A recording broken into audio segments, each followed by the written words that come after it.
Anyway, this is Windfall for Spook in Seattle.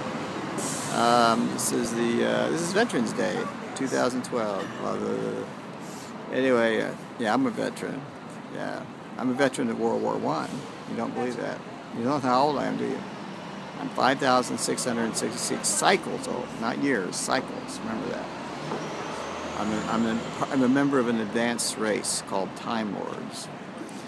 Anyway, long time ago, I sort of like got a ride with a comet called the Brooks Comet.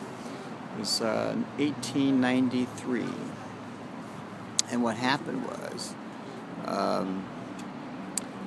took that ride and I went into a woman who was having a male child, one of the royal family of England, and that person would have died naturally because they were having issues.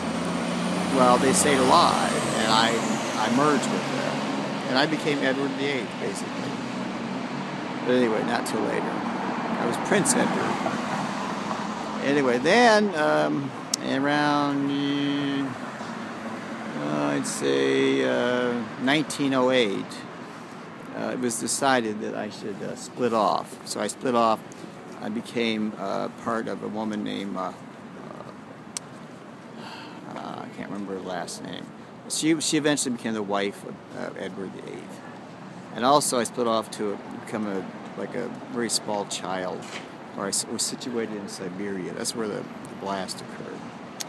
So there I was, in two places at once.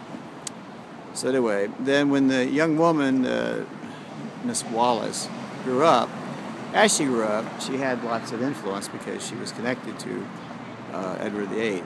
And she was able to help Mr. Noble, who invented dynamite, to envision the war to end all wars, that is World War I. So that he helped cause World War I, but actually I did, as the woman. Anyway, so I kind of coaxed him into talking to all these munition manufacturers, and sure enough, they said, hey, that's a good idea.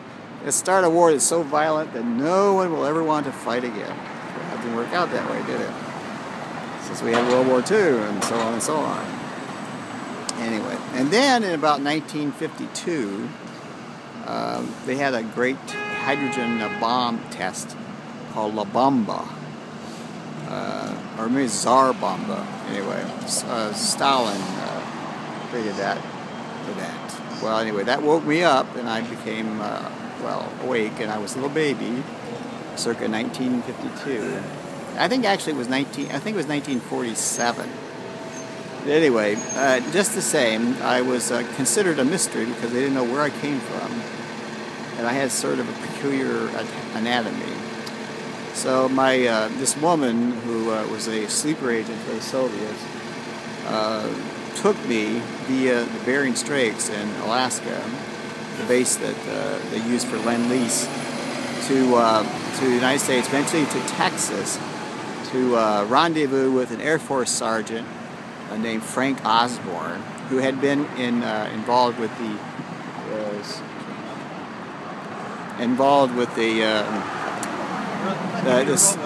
Blue Book project. Anyway, and then what happens is she wants to find out if I, that is me as a little baby, am in fact an alien. And they think that he has some special knowledge, according to her handlers. Anyway, and then periodically, I think they test to see if I can survive death. I think they think I'm immortal. She tries to kill me periodically, just like strangle me, smother me, poison me, like repeatedly, all the time. Like from the time I'm like a tiny little baby. Eventually I grow up, and then, but all that like poison and stabbings and stranglings, it did affect me because it hurt my psyche basically. I felt traumatized, but eventually I came out of it.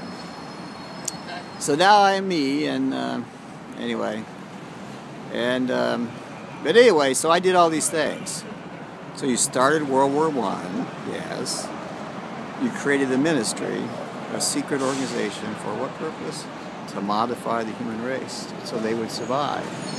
Anyway, I gotta go. I got a blister.